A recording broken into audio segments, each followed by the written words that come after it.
Hi there, it's Riikka Kovasin here with another monthly trio. This time I'm tackling gesso. I'm starting with white gesso in this video and then continuing with clear and black on the following two. There is more colors to gesso, but these are the three I own. In these videos I'm sharing techniques with gesso and also making 3 tags using those techniques. Each project is done on top of a cardboard tag.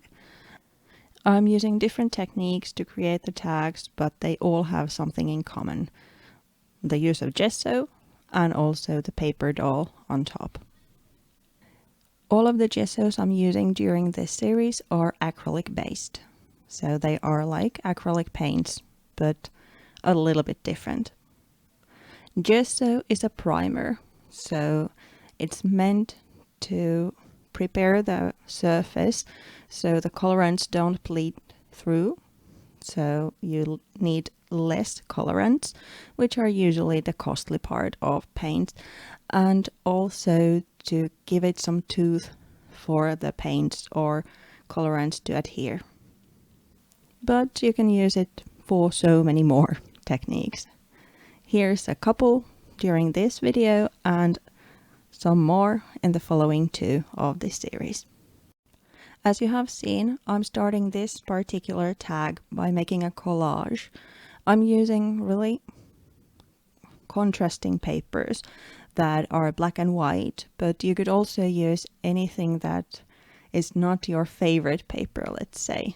Something that maybe doesn't inspire you as it is, but by adding gesso and colorants on top, you can create something beautiful.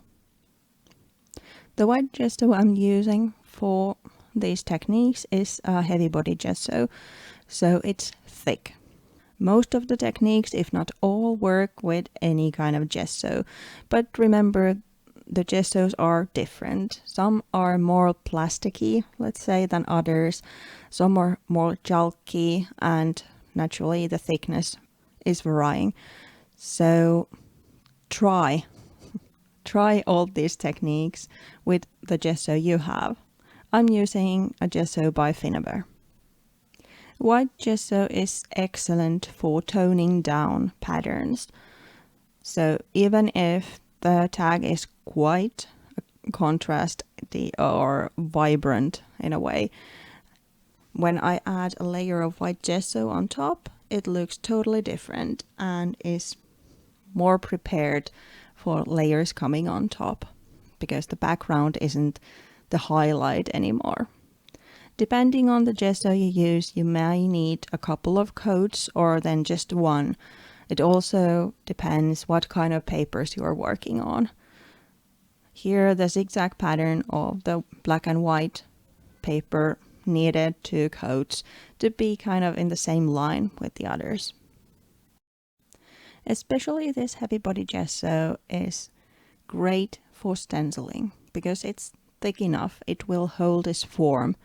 But if you're using more liquid gesso, then there's mediums you can use to thicken it. Well, the easiest way is to let it dry a little bit so it turns, well, thicker, but there's also something you can add to it.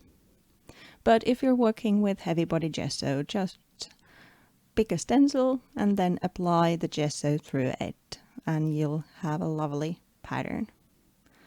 The thicker the medium, the crispier the image will be. White gesso is also handy for dry brushing, especially if you want to make shabby chic styled projects. So you can add that kind of vintagey or shabbiness on top. The heavy body medium again is kind of dry enough so you can just brush it on top without everything being covered with white.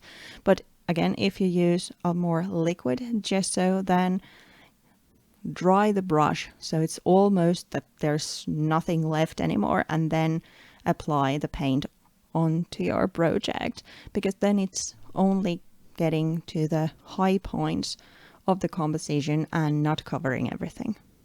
And well, last but not least, gesso can also be used in splashes.